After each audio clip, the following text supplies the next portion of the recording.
Good afternoon and welcome to Ruck Around and Find Out episode 2. Today's episode is going to be entitled What I Learned.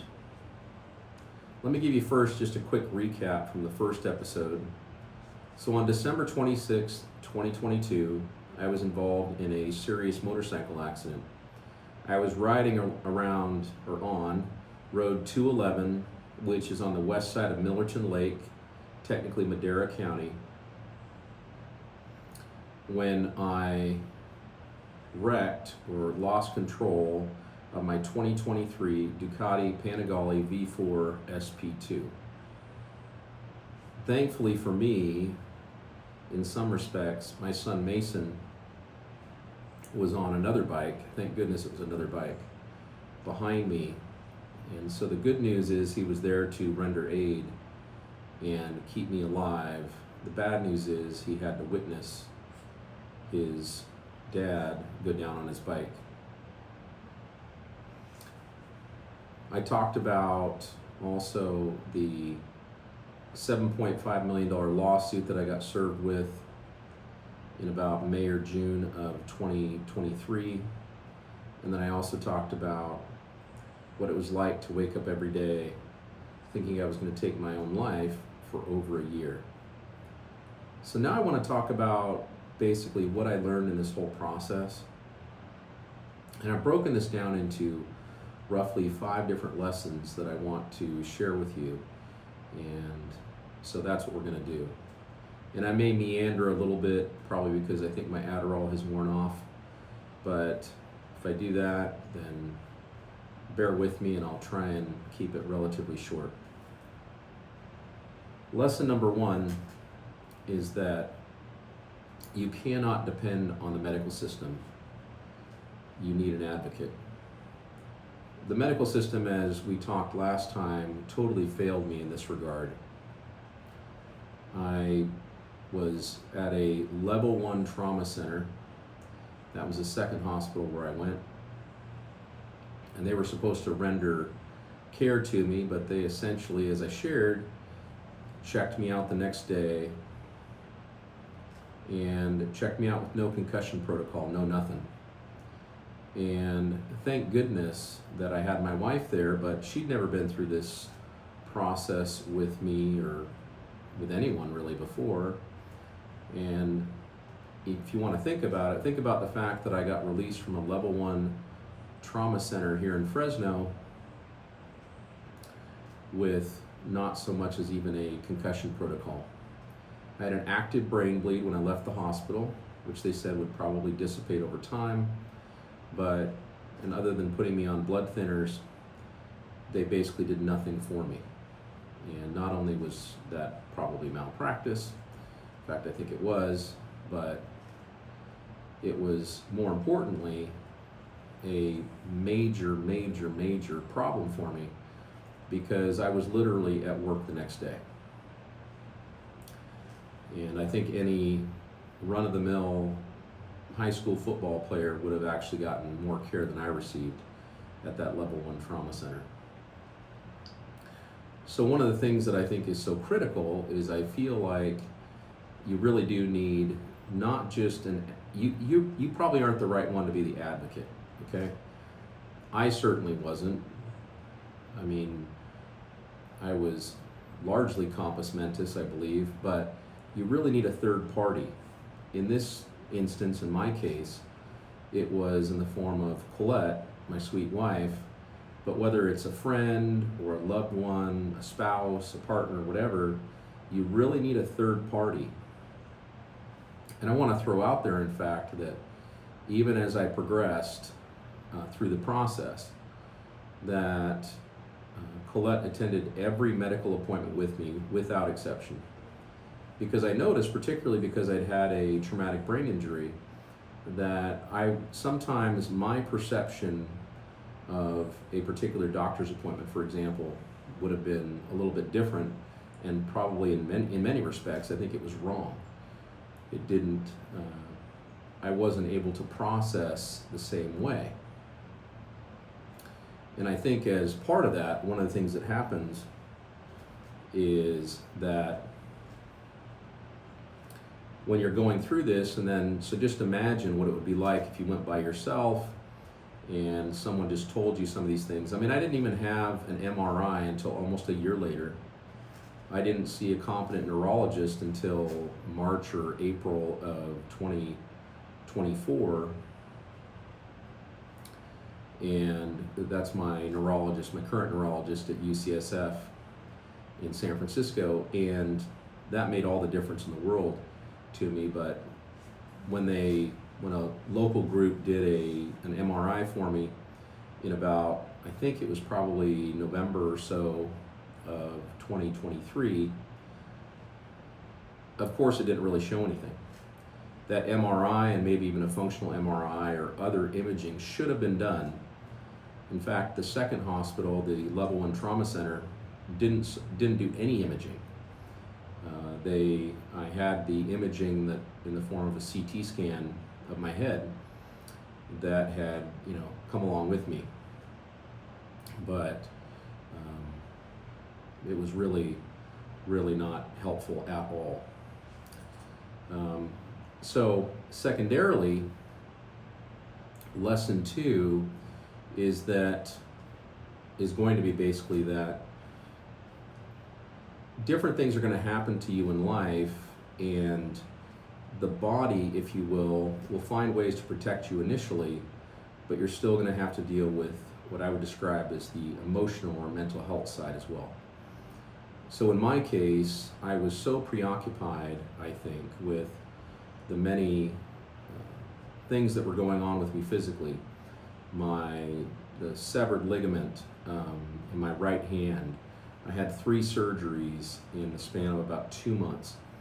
And then I also had physical therapy about 3 days a week, so I could try and largely regain mobility, particularly in my thumb, on my right hand, and in the different joints, particularly in my thumb, as well as kind of getting the mobility back in the little finger of my left hand, where I had 2 screws, which I had removed maybe a couple years later. But the good news, bad news was that for the first 5 or 6 months, I was largely distracted dealing with those physical injuries. But then in May or June of 2023, when I was concurrently basically served with the $7.5 million lawsuit,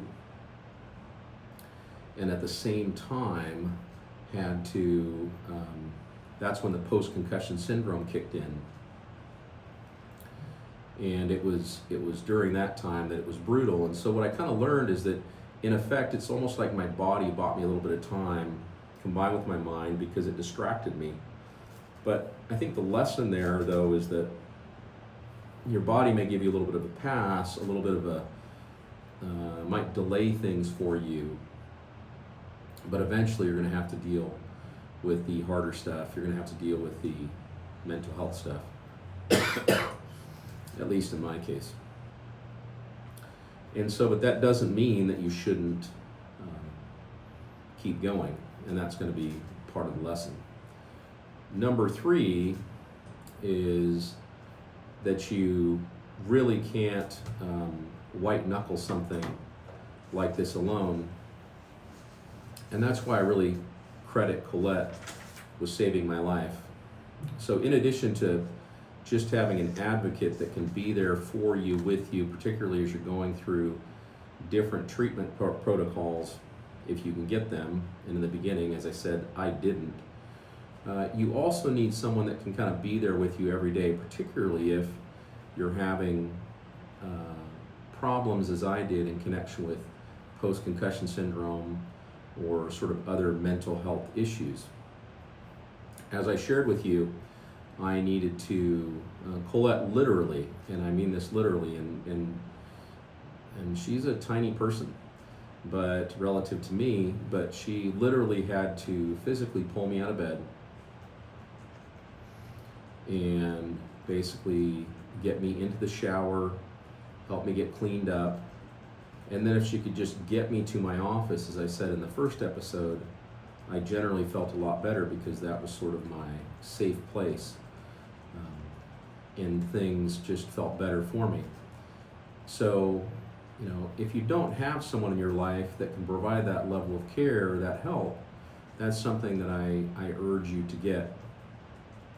It's really hard to go through something like this alone, and I dare say that if Kolette had not been there, I might have made some pretty poor decisions as I was, sort of making it through.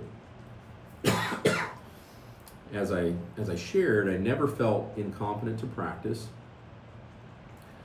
but I lost a lot of confidence during a time where I felt like things at work were just harder for me to do, things that up to that point in my life I'd been doing for 24 going on 25 years, and now I've been doing it for 27 plus. But even though it just seemed like some of the basic stuff, but again, I never felt incompetent to practice.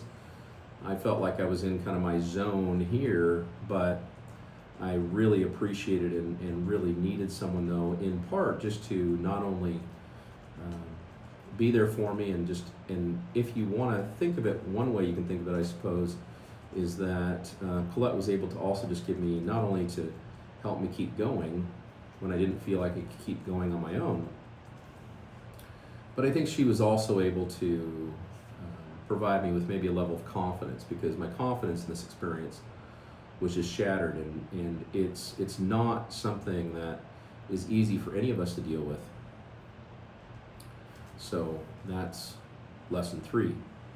Lesson 4, movement is medicine. As I shared last time, I started the Judicious Nomad Instagram in a public profile in September of 2024. Excuse me.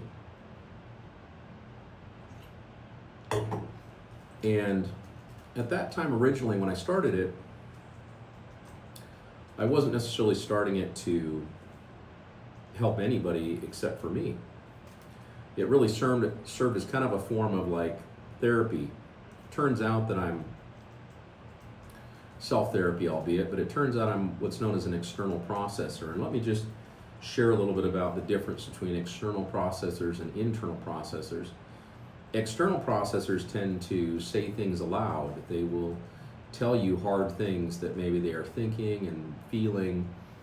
And part of that, I think, is our body's kind of, or in my case, maybe my mind's way of acting in the capacity as somewhat of a safety valve.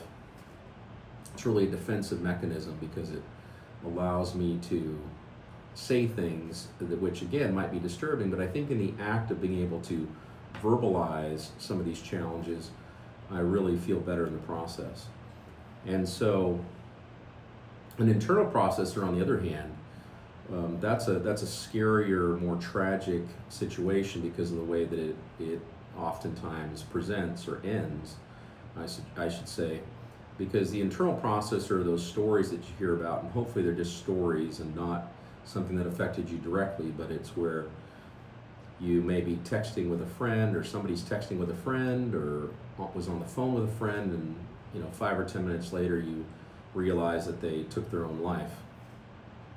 And that is just so terrible. To any of you that have actually had that experience, you need to understand that it's not your fault. But that's an internal processor. They're keeping all of that inside. They're not sharing those things with other people as they should be, and that makes it just brutal. And so, as part of it, this notion of movement being medicine, of course, and this is, I think, applies across the board and not just in my case, that motivation is that it's like lighter fluid on a fire. That motivation will kind of start you. It'll keep you just get you going initially. That initial rocket boost, if you will. But it's not enough to sustain that, particularly when tough things start to happen, when things aren't playing out exactly as you thought they would. And this is in almost any area of your life. That's where the discipline kicks in. And as you develop some habits, basically like I did with now 532 days of rucking under my belt, it makes a real difference, because I think it would be harder for me not to ruck every day than it would be, you know, I mean, I don't know, my body, my mind, everything's so attuned to rucking now that it's just something that I almost just roll out of bed and ruck. It's pretty close to that, and that's what I actually try and do most mornings, unless I've got some early court type thing to deal with. And so that I think is what, you know, makes a real difference. And at the time that I started doing this, incidentally, I don't know that I knew how long it was going to last. About the only restriction or kind of thing that I told myself I was going to do was I was going to, you know, that I wasn't going to let myself buy some, what I would describe, legit rucking equipment until I'd been doing it for about 30 days. And so then about 30 days afterwards, and incidentally, I think I told everybody that my wife wouldn't let me buy anything nicer until at least 30 days later.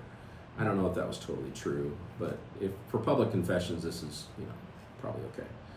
But I wanted to wait before investing the money in Go Ruck equipment, and so my initial thing, I went from basically 20 pounds, I think it was, with the Amazon,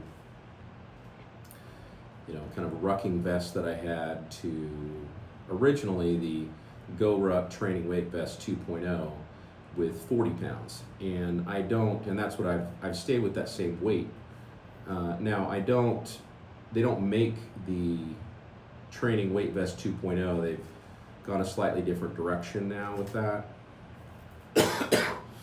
But either way, that's what I started with. And then I want to say maybe November, December of 2025, I then switched to a Rucker 4.0, I think at a 20 liter size, and I've just kept the same weight. So yes, for those of you wondering, I mean, I think at different times I think about going up, but for something like that, I guess you got to ask yourself, or at least I ask myself, well, one, why? I think the 40 pounds is more than adequate for what I'm doing. And yes, particularly coming from a strongman and powerlifting background, I'm sure I could do more. But I just don't feel some need to really compete in the area of rucking, which is unusual for me because I'm very competitive. But so I think I'll stick with 40 pounds for a while, but occasionally I think about going up to 60 or something like that. So that's that. Lesson 5 is that, and I talked about this and touched on this before, this is really one of the kind of main themes of the podcast going forward, is that we don't want to make permanent decisions involving temporary problems. Now, I can tell you from experience that at different times I was convinced that my problems would never actually go away. I was convinced that these problems, because in my case, you know, in some respects, they continue to exist, albeit at a different level of intensity, but some of the problems, I've still got remnants of challenges that I'm dealing with, and it's been more than 3 years.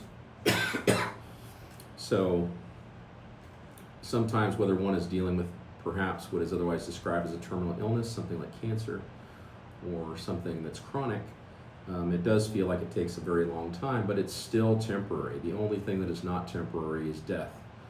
And that's not a religious statement, that's just a sort of an observation on my part. And so that's what I'm trying to help people do, is through this process, through this podcast, through my rucking reels, is to encourage people not to feel like they need to make a permanent decision to solve what, again, is really just a temporary problem. It's so very challenging, and my heart goes out to all people who struggle in some respect, but a lot of it is that this need to keep going. I can tell you that dealing with post-concussion syndrome was not a cakewalk, and as I said, it seems to last a very long time, but it's that concept of, you know, accepting that our feelings, for example, we are not our thoughts. Our feelings are really just temporary, unless we dwell on them and ruminate on them, and we could probably do a whole separate reel about feelings, I'm sure. But, you are permanent and your feelings are not.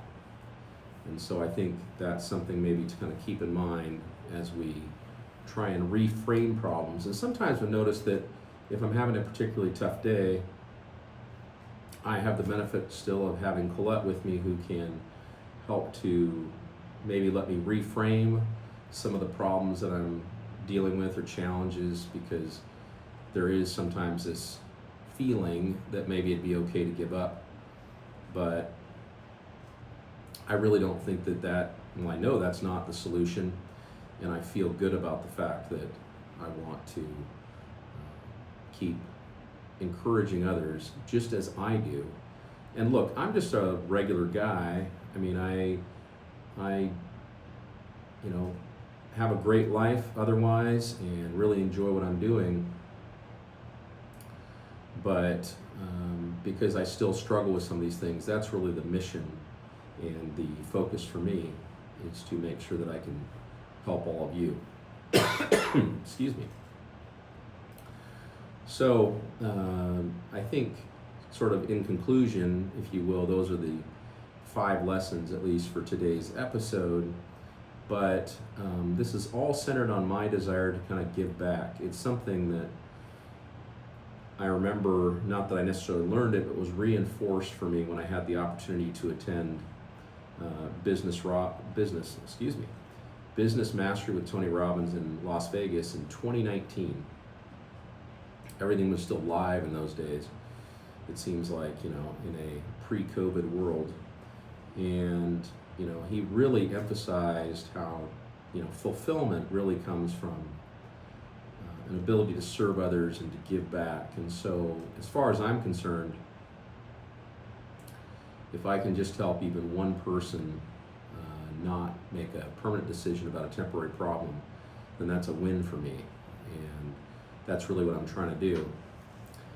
And now I do want to give a shout out at this time.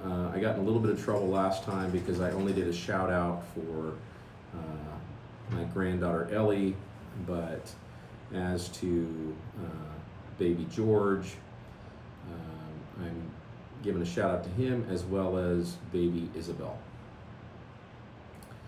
And one of these days, if you're lucky enough to become a grandparent, you'll realize that that's really about the best gig you can get. And so that's episode 2, and all I can say is, well, keep rucking and stay tuned. We're going to have other guests on the program, so it won't always be me. And I've already reached out to some of those prospective guests, and I think I've got some lined up that are going to be individuals who have overcome difficult things. Some of those challenges may be mental, they may be physical, they may be financial. It doesn't necessarily matter to me. It's just that we want to create a community of sorts through this process where we can help others to realize that they just have to keep going, and that's what I did. And that, my friends, is episode 2.